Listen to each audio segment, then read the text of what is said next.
Welcome to the Your Gifts Matter podcast. This podcast is all about guiding, educating, and inspiring individuals around the world to access their true gifts, talents, and abilities. We believe that everybody has a gift to offer to the world, and sometimes you may need help, inspiration, and motivation to bring it to life. And that's what this podcast is all about.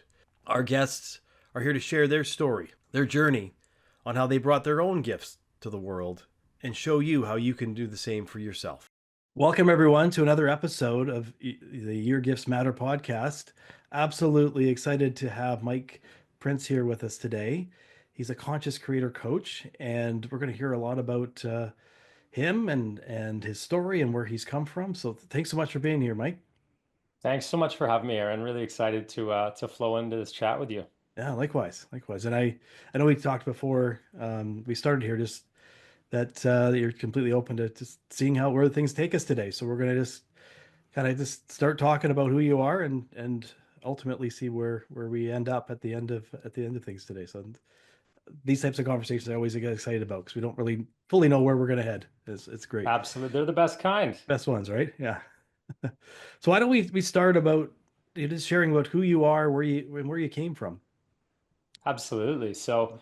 As you mentioned, Mike Prince, and I now go by the Conscious Creator, and I'm a coach, I'm a healer, I'm a father, I'm a husband, and honestly, I'm a spiritual seeker and just adventurer, looking to constantly see where I can get the most out of life, because I didn't always see it that way, unfortunately. And so now my mission truly is to see how many others I can awaken to do the same and realize how beautiful life is all around us and all the connections we have the opportunities to have and our relationships and the opportunities that are within reach if we truly want to reach for them.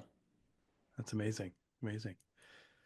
So tell us a little bit about growing up for like what growing up was like for you as a kid and Growing up, so where'd you grow it's up funny. and I glance up because I actually keep a picture of myself, my 13-year-old self, right there, bleach yeah. blonde hair with a skateboard. Awesome. Because Yeah. I do a lot of things for him these days and healing that part of myself. And growing up was, I would say, in the beginning years was challenging.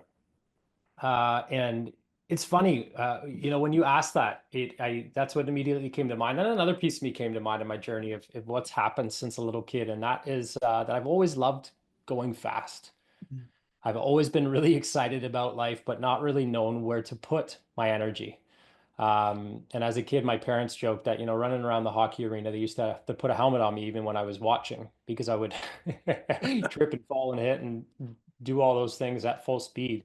And, my journey really, I feel, sunk in when I was about 8 years old and I had my first accident, my first real accident. And that was, a neighborhood kid asked me, uh, she had been locked out of her place and she had asked the group of kids playing around the townhouse development, I need to get in there. Um, can one of you break the window? Well, yeah. And I stepped in and she actually grabbed my head and broke the window with my head. And I had a little cut Oh, right here and yeah. my brothers and I hit it. But why I say it was a big part of my journey is because that night I had my first seizure and Oh, ended up in the hospital, and we'd hidden it from my parents that it happened because my big brother said, "Oh, don't," they were watching me at the time, "don't let mom know that happened." And that started the journey of slowing down for 8 years. I was on medications, constantly learning that I couldn't do certain things because of that. Um, and that journey really continued throughout my life, that theme. Thankfully, I grew out of that at the age of 15, right before we got our driver's license, hmm. right? So Yeah. it was a huge, huge weight off. And from then, I felt like a massive weight had lifted off of me because I was taking 7 pills a day at the time. It made me a little bit Mm, chubby. I was tired, fell asleep in school all the time. Um, and so, guess what I did again? I went full speed. mm, Felt I'd been held back for years, and in high school at the time, as we're experimenting with things, I went into all the things around me, right? And alcohol was a big one, of course, then, and that continued into university. And when I became an athlete and had the chance to travel the world, and then finally I got told to slow down again. And in different moments, the universe would deliver me these messages that I was going a little bit too fast and not paying attention to the things around me. And so at the World Cup in Dubai, um, I tore my leg up after my run and ended up in a cast. And um, yeah, experienced many adversities. The same thing happened 6 months later. Mhm. Physio for 6 months, healed myself, kept going. I actually got a blood clot because right after I tore my leg up the first time, we went to Amsterdam a couple days later, and I hadn't taken it seriously, and then I flew. So did what you do in Amsterdam, flew back to Alberta, Canada, and then drove down to Vancouver, and in that my um, leg was excruciating. We had to get the doctors, and they did an ultrasound and found I had a blood clot. Oh, geez. So I had to And what go in and sport were you playing? called flyboarding. So the one where you have the jets at your feet and you're attached to 80-foot hose and you go up in the air attached to a sea-doo. Oh, okay, yeah. And I'm sure you've seen those guys doing all the acrobatics.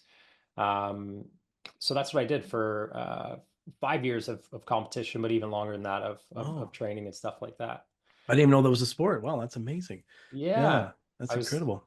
Yeah. thankful. I had the opportunity to be one of the pioneers. So I co-founded the first team called Team Can Fly, and we had sponsors, and we got to go to all across the world. I did some shows in Turkmenistan, over to, we did competitions in Australia, Bermuda, all across the US. Amazing. And it was going fast, very fast. Going Egos very were fast. big. We thought we were at the pinnacle of a new sport that nobody had ever seen before, right? Still, a lot of people don't know those competitions existed. And a Um, fast sport at that. Like it's yeah, Very. it's the sport itself. So those moments like when you were a kid and you just had to slow down. Like what was that like to have to slow down when you wanted to go fast? Like what was Oh, and as you it, got older, how did you deal with that? Like I know you mentioned that you know alcohol kind of came into your life and that like so is that how yeah, you coped with it when you it realized was that a, I can't go as fast as I want to right now or Yeah, it was a big one, right? All I can explain it is like energy that you don't know where to put it, right? mm, And so as a kid, I felt so held back when I was on medication and I was falling asleep and all these other kids were doing these fun things. I couldn't even go to sleepovers and things. And then as I matured a little, well, I say matured, but that only happened about 5 years ago. right. Um, but as you say, in that age when we get a bit older, yeah, alcohol became a really big thing because that energy was there and I didn't know where to put it. And so to feel something, it was leaning into um, numbing now, right? Now that I know what that is. But at the time, it's excitement because Yeah. when we dove into alcohol, adventures unfolded. We didn't know what was going to happen. And were you like was there certain things you were saying to yourself when you were having to slow things down that were keeping you in that state?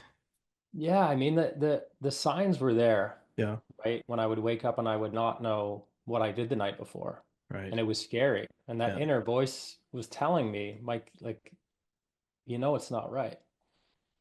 Right. And it's just, you'd mask it and, not listen, unfortunately. And that's where it led to later in my life as it continued, after a couple injuries in the athletic career. And then once that died down, I went into the corporate world and I did the same thing again. I chased sales targets um, until I was burnt out because I found somewhere else exciting to go. And that was now making money and now working, and So in what do you think was causing you to not listen to that voice that was telling you that this isn't good to be doing that? Like, I mean, it was my ego, yeah, 100%, yeah. right? It was keeping me in a place that it knew and that was safe because anything else admitting what I was doing was wrong was first to take accountability for that was terrifying. And I had to look myself in the mirror and first admit it wasn't serving me. Second, I had to think about stopping, which was even scarier because I'd built a world around me that served exactly that. And like I was the guy to show up with a bottle of tequila every time. I Mm, was the amp up guy. right. So who would I be without that? Mm, Right? All these questions arose. I had defined myself by all of that. I remember having, how proud I was having a a liquor area in my first office. Right. And so to face those things is not something that most people are ready for, and I certainly wasn't. Hmm. Because what were you getting out of being that amp up guy? Like, what was that giving you? Oh, all the external validation you could ask for, Right. right? Mike's the Yeah. fun guy. Right. He shows up, we know the party really started, Yeah. right? So everybody patted me on the back. And in taking those parts of me from much younger years where I didn't have that, it was held back. I couldn't participate and I didn't have the Mm. pats on the back. It was validating that little kid over and over again, telling him, yeah, you are somebody, right? And I just Yeah. didn't know it at the time, but it kept feeding the dragon. Right. And then would there be moments where that would go away and you wouldn't The inner voice or the like that desire? that feeling of that you're the amp up guy, like those Yeah, the good thing, like would there be moments where it's like this is actually not true? yeah, absolutely. And Yeah. they were terrifying and they were Yeah. lonely. Right. And so you would just want to go back, Yeah. right? And I remember even in when we first had kids, we would even when we go camping and stuff, like I was never present. I was always thinking, I wonder what they're doing at that campsite. Where can I go get my validation? Where can I go get my excitement? Mm. Where can I meet people and constantly look? Um, and so it never really ended, until because I never had the bravery to look. I never had the courage to truly face why I needed that.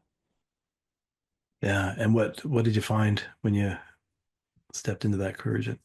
Well, it took I didn't. I'll say Yeah. honestly, I didn't. I got Mm. pulled down and I got, eventually with burnout in my corporate career, Right. chasing until the bitter end.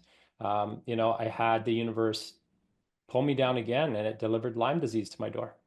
Mm. So um, I was actually in the midst of making some changes. But during it, even though I was learning about meditation and breath work, I was still going fast. Oh, And okay. Yeah. Lyme disease took away everything. Everything, I'll say that in a physical sense. Like I did the traditional route with antibiotics, but then it tore my body apart and there were no answers and the doctors couldn't help me. And so I got to a point where I knew there was nobody else that could help me. I knew enough is enough, Mike. You have to face this.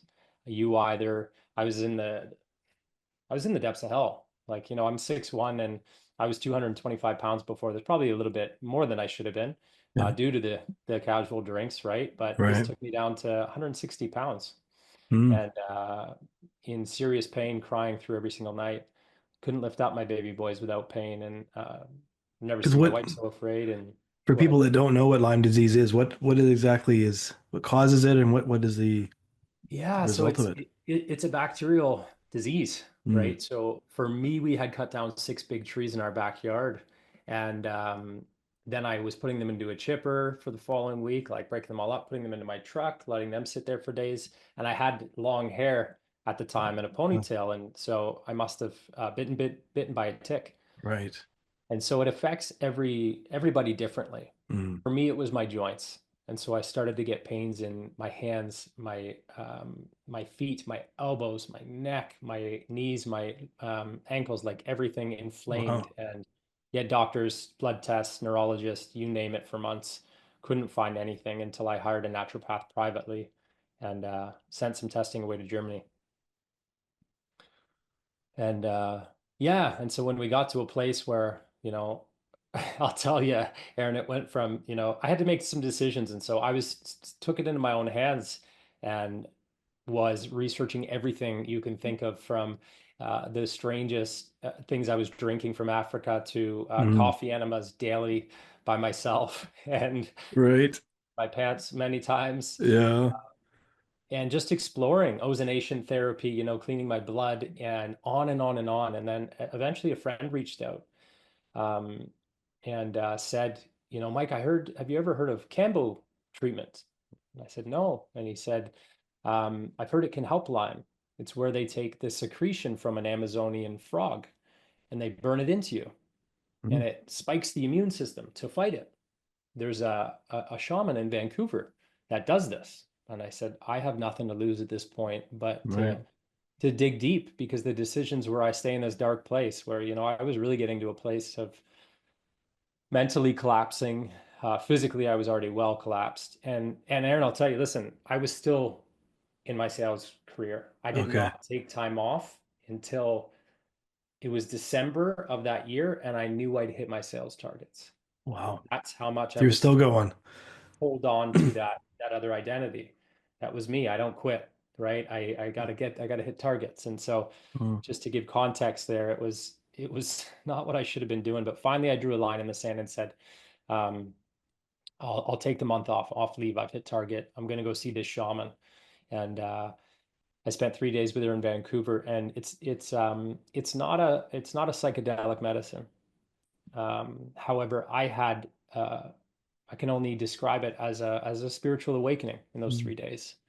On the second day, um, when I took the medicine, and it just makes your body, it comes over you, and you're hot, and you purge, and I had this unlock in my lower left side. It felt like a key turning, Mm. clicking like that.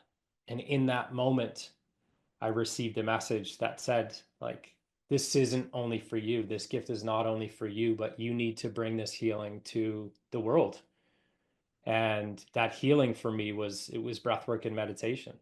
It was slowing down and teaching others how to slow down, how to drop outside the chaos of life. Because, how I had gotten there was chasing society's dream and thought I would be happy, and I wasn't. Yeah.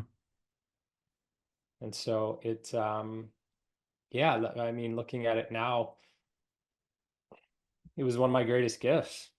It was one of my greatest gifts in facing that adversity.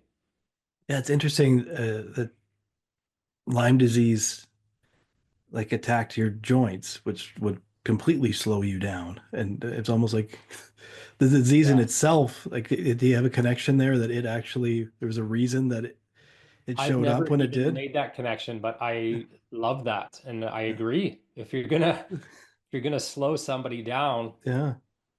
that's certainly the way, is to hit them at the joints, right? And yeah, very, very true. Right. Yeah, I can, and you being in sales, like I can relate. I was in a variety of different sales positions over the years. Some um, account management focused, and others were like out in the street and cold calling and industrial supply firms and that. I know the pressures that come with that, and I imagine if there's salespeople listening to this, they can relate to the reality that you're going through. But there's also that reality of how do you like how did you decide that okay, and you did say that you hit your sales target, so that was kind of a reason, but was there anything more to it that like even after that, after you saw the shaman and that the unlocking happened and the awakening happened, did that change your perspective of okay, what's Yeah, life, what's the true purpose here, what am I uh, really here? Yeah. absolutely. I Yeah. mean, since then, I'm a sales leader now, and the whole organization knows who I am, and I coach human first. Everything I do is Yeah. human first. Yeah. It's at the end of the day, to be brutally real here, we all know in big corporations they need to make profit, right? We're all numbers on an Excel sheet at the end of the day, right? And life, everything that surrounds our roles and our jobs is what's real. My relationship with my wife, being present with my kids, doing things that inspire me and fire me up, right? Like that's our life. And um, I feel we've had it backwards for so long, right? Because now that I've lived through it and I help others through it, it's when the human is good, we perform at a high level. Yeah. And we don't burn out because we know it has to start with us and we have to be right for all of it, right? Instead of, no, I'm going to do everything to hit those numbers or to make my revenue target in my business, right? And that includes staying up late and burning the candle at both ends and not eating and not taking care of ourselves. And we might get there, but it's not sustainable, Yeah, right? And because what ends up happening, I know, maybe you experience this, is you hit your target and the next quarter your target is going to be even higher You better than believe it it. was, right? Like it's just this non-fulfilled fulfilling prophecy that okay, you hit your target, but now you need to do more now. With Guess what? You're the target to add target to. I had the yeah, biggest target in the whole company for my yeah, role at yeah, that point because I kept saying, sure, I can do it. I can do it. And that was, yeah, riding that egoic wave of, um, I'll prove it to anybody, right? And as men, we have such a strong mentality there yeah, because, I mean, we've been told that's what we're supposed to be, right? We're supposed to be the tough ones. We're supposed to be the providers. We're supposed to be the ones not to show emotion, not to show weakness. We're supposed to bear it all. And, to a fault. So many of us have carried that, and it's time to break that. definitely, definitely. Do you believe that we all have this like there's a message within us to actually tell us what our gifts are, or like when the men that you work with and that like is there an unlocking that can happen for anybody, or is it happen differently, do you think, for everyone? Absolutely. What a great question. Everybody wants to feel connected to something. Everybody wants to feel like they're waking up for a reason, and the time they spend every single day is for a purpose and in a direction that matters, right? And everybody has the ability to unlock what is for them. But when we live a chaotic life where we never slow down from, we never pull outside of, we will never find that. We Mhm. will never uncover that because ultimately it comes from our essence. It comes but from being very connected with oneself, right? Taking off all of this, all of the roles we play, all of the masks, everything that, authority figures told us yes and no to when we were kids, and the masks we've worn throughout the years. Mhm. Um, when we strip that all away, we need to be able to find us and be in touch with our intuition and our inner guidance. And when we can do that, it will speak to us, right? But it's very, very hard to slow most men down because they think it's counterintuitive, right? Because we're producers, Yeah, we're solution driven, right? But the beauty of it is oh, fuck, it's such fulfilling work for me because when you can take someone from there to there and allow them to uncover that and realize, oh my gosh, I never thought I could be excited and this connected to my life as I am now, right? And that comes from every day, showing up every day and doing the small little things. Everybody, when they think of purpose or they think of their gift or they think of finding what it is that's for them, they always have these big, amazing goals or these big ideas, and then that creates anxiety and that hmm, creates so much pressure around it because if it doesn't look or it's not wrapped in a pretty bow a certain way, they're not going to believe that's what it was. yeah, Guess what? Like purpose comes from the mundane. It comes from every day. It comes from deep hugs. It comes from, connecting with your cup of coffee in the morning. It comes from, um, finding ways to make money where you're creating impact in this world and you're bringing value constantly. And, that's truly what it's about. And so yes, I believe everybody can find that, but we all have to slow down and tap into, uh, what fires us up in life and chase it more often right, because it's just another piece that we say, oh, it doesn't make sense if I go do that. That's not making money. No, but it's going to get you more creative and more focused when you get back to the drawing board, yeah. right? And for you, like you had this pivotal moment with the shaman that had that awakening, but from what you shared, like it sounds like there was moments along the way. It wasn't like you just ripped off the masks and it was immediately an awakening. Like it's and you just spoke about that it's the mundane things. Like there's steps along the way, is what I'm hearing you saying, to start to, you know, unshell all Yeah, it's the ego focused energy or what have you, right? you got it. It's Yeah. it is, but it's in that slowing down and actually listening, Right. right? We all Okay. tend to hear these signs or see them or get smacked in the face with them at times, but we just label them as coincidences, Hmm. right? Or we label them as just my luck. or all these different things that we just bypass them. But all of these are messages that are meant for us. And if we can just listen, it's not about getting anywhere faster, but it is about living a more fulfilling life and then having the opportunity to impact those around us, right? And so, yes, those messages will come and the signs are there. When now that I can look back with the wisdom I have now, I see so many of them over the years that I had, and the common thread that's drawn amongst them all too. But I just didn't listen, and maybe I wasn't ready then, right? We're all on different timelines, and I'm just glad mine finally kicked me in the ass. Yeah, definitely. Definitely. Yeah, because it sounds like those gifts were showing up, or at least wanting to show up in all these different pivotal times where it was you were meant to slow down, and Yeah, yet there is that more of that energy focused on I need to achieve, I need to be focused on the future and not the present. big time. It Yeah. was constantly just getting right back to it. How quickly do I heal myself? How quickly do I fix this to get back on the driver's seat? How quickly do I fast, fast, fast, fast, fast? Um, Yeah. that's what entrepreneurs do. That's what we're taught, right? We pack in as much as we can. We were busy like a badge. And I remember when I started my first water sports business, I was so proud to go across the border and say, I'm an entrepreneur. And then I started a show side to it, and purposely, just because it was a separate category, I did another business just to say I owned two businesses then. Like, so ego Yeah. filled, right? And it's just Yeah. how we define ourselves in these different stages when really none of it matters. Yeah. Yeah. It takes the openness and the courage to find that out that's the stuff that we've believed for so many years matters actually is not giving us what we truly want, right? Big time. Yeah. I've come across now countless men that have the same theme.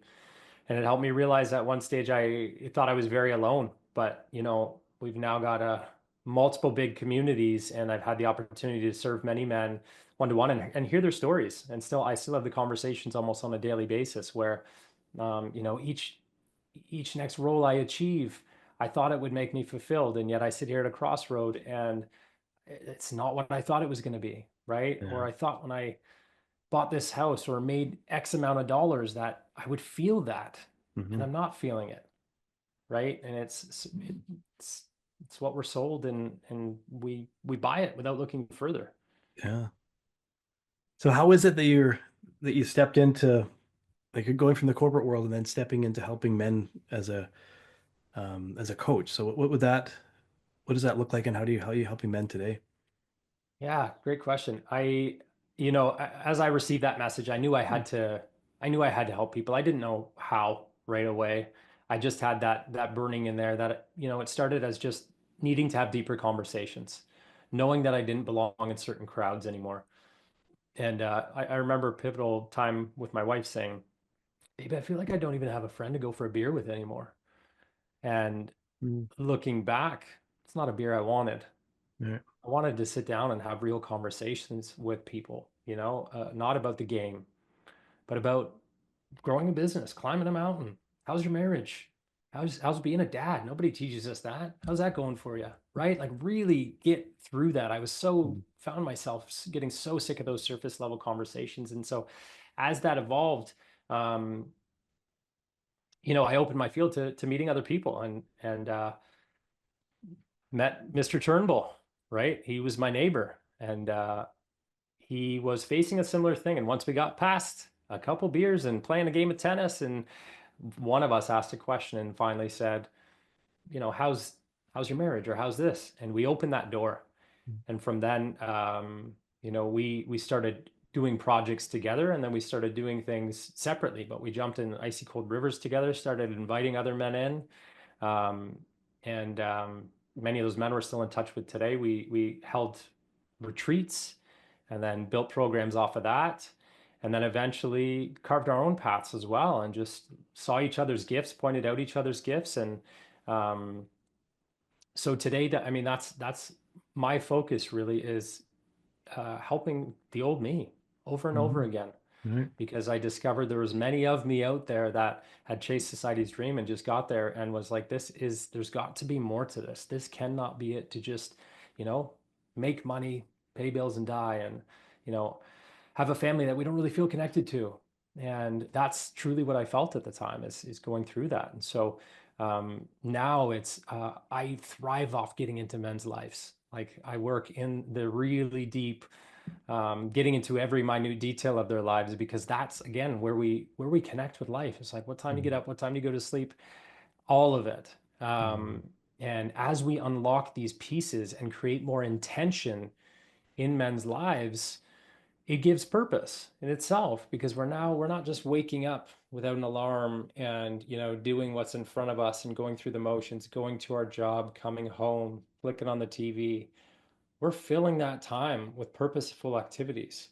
We're Yeah. we're pushing our bodies and our minds and our spirits to the limits, getting really uncomfortable, because that's where our growth is, finding that edge and living in that edge, right? Finding that next level, getting uncomfortable all over again and on repeat. So um, That's it's huge. That, incredible yeah. to to just see the ripple that has as well. It's not just about the men. It's about when they go back to their families every day and every insight they have and the new sense of calm that they have, and to be more loving, and to be able to step into their masculine in their family, and stop people pleasing all the time and create all these pieces that serve the highest version of them. I commend you for the work you're doing. It's so important, and the statistics that we see of how many men are struggling, because we have all this data now around mental health and the suicide rates and different things that men are going through and that, and it, they're they're a population that need so much support, so much help, and it's it's great that you're able to Yeah, support in thank that you. way. I mean, I couldn't agree more. I mean, from people directly in my family to close friends that I watch all the time, the struggle with, Mm. PTSD, mental health challenges, and to know they're sitting there hurting and not reaching out is so, it hurts me so much, because, that's why suicide happens. And we see it and we all hear it through our groups that, oh, there's another one, Mhm. right? And so the biggest thing I encourage is those conversations, right? Of like, go a level deeper always. And I'll give some props. It's really how I started my journey. Is a friend of mine, Cam McDougall. If you ever listen to this, brother, like he asked me on a conversation once, he just asked me one layer deeper and he said, how are you really doing? And Mhm. I started to open up. And that led me to working with him and learning about a lot of these modalities that got things started. That served me when I went through the line battle, because I probably wouldn't have had many tools. Yeah. I had to learn some first. So is that what, if you were to speak directly to any men that are listening that are they're a bit fearful of taking that step, is it a matter of just reaching out to a friend, or what are some things that can help them to start to move towards slowing down? I mean, Yeah. first and foremost, I think it's so important that men know they're not alone. Yeah. And I'm gonna say this in a blunt way too, is that we're all not so fucking special to have these special challenges. We Mhm. all go through, and I know this because I've now talked to CEOs, to stay-at-home dads, to everybody in between, and we all face the same challenges. It doesn't matter your status, how much money you're making, or anything. We all feel lonely at times. We all feel lost at times. We all feel depressed or anxious at times, and we don't know why. And the first thing is that we're not alone. And I mean, the second piece is, yes, we have to have some bravery to speak these things out loud, because it brings our inner world out and it allows us at that point to at least hear a reflection from us, but also to process it, and for anybody else to hear it. Then we know we're heard and we're not in it by ourselves. But to start to slow down, yeah, the massive tools that again are all around us, but um, they're too obvious that people don't use them, Mhm. because we overcomplicate everything as humans, right? Meditation is huge. if you can sit for 10 minutes a day, Yeah. it will change your life. And I know you can speak to this. Yeah. You've been on a challenge, Yeah. right? Yeah. Um, it's everything, right? Because it allows our minds just to run through that video of the day, Mhm. and immediately it will bring up where were the challenges in the day, right? It will generally focus on the negative, is what our minds do, Yeah. right? So we got to consciously bring in the positive. Where were the wins in our day? And that in itself is a massive tool if we can show up for it on a consistent basis. And of course, breath work is my second number one, because it just changes our state so quickly. And that can be as simple as 10 conscious breaths, Yeah. just deep into your belly to get into your parasympathetic nervous system. Tell your body you're safe. Do 10 of those in through the nose, into your belly, deep exhale, elongated, and it'll shift your state right away. But again, most people will listen to this and never try it. I'm just stating facts here. Yeah. So I encourage everybody, try it. Would you be It's open to just doing a quick little oh, exercise, Mike, and abs- just kind of so people can absolutely. go through it? Yeah. Yeah. I mean, listen, guys, I'll show you um, how to breathe, because when we do what's called breath work, right, there's a few subtle differences in it, but one, to just shift your state very quickly if you're looking to bring yourself out of that heightened state. So whether you're in a crazy work day, whether you just got in an argument, whatever the case, to bring you down into a loving space, drop out of your mind and into your heart a little bit. What you'll do is you'll take, deep inhales through your nose, out your mouth. And what you'll notice I did there in that first one is I'm taking away the pause at the top of my breath Right. and at the bottom. So another name is conscious connected breathing or circular breathing. So I'll show you a few here as a good example, but to know that you're bringing it into your belly, put your hand on your belly as well.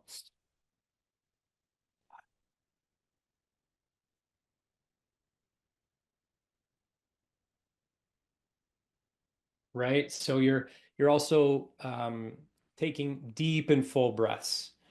So you want to be able to hear yourself. But if you are to do even 10 of those, it will shift your state. If you really want to do a practice, do 10 of those with a 10-second hold, do 20 of those with a 20-second hold, 30 with a 30-second hold. And I promise you, you'll be a new man. You do that every day and you'll see the changes. And that Subtle doesn't over take very time. long at all, right? That's a small fraction of time in the day to practice something that can help you. That's fantastic. Yeah. Yeah. Yeah. Yeah. Thanks for sharing that, Mike. Appreciate that. You're very welcome. So, how can people find you? What's the best way to, if anybody's interested in reaching out and learning more about the work that you're doing in that? Yeah, so I'm most active on Instagram. So it's at the Conscious Creator Coach. And then, or my website has a bunch of details and a bit of the story on there as well. And that's consciouscreator.world. And Perfect. yeah, I try to share value every day for people, little practical pieces like that to tips to slowing down and how we optimize ourselves as high achievers as well. And going in the freezing cold plunge that has ice on top of it, you have to break open. I've seen some of your videos there, Yes. Mike. It's I pretty impressive. I love my cold plunging. I've been doing it Yeah. for years and highly recommend it as well. There's so much resilience it teaches us, and beyond all the physiological benefits for our body, Yeah. it teaches us how strong we can be in resilience. That's fantastic. Yeah, and I'll make sure that the links in that are in the show notes for everybody to be able to reach out to in that. So appreciate your time, Mike. Thanks so much for being here and being open to sharing all the aspects of your journey and amazing the work that you're doing to help benefit more men in the world. So appreciate the work that you're doing. Thanks so much for doing that. Thank you, Aaron. It was an honor, and honestly, you having guys on here and allowing them to speak and share their gifts and sending those messages out is just as impactful. So appreciate you and what you're doing. Thanks so much. This episode is brought to you by the Amazon best-selling book, Engage, Connect, Grow. 52 lessons to guide individuals, corporate teams to the heart of what truly matters to them. Are you at a point in your life where you're ready to commit to seeing your life challenges differently? Visit Amazon today and obtain your copy of Engage, Connect, Grow.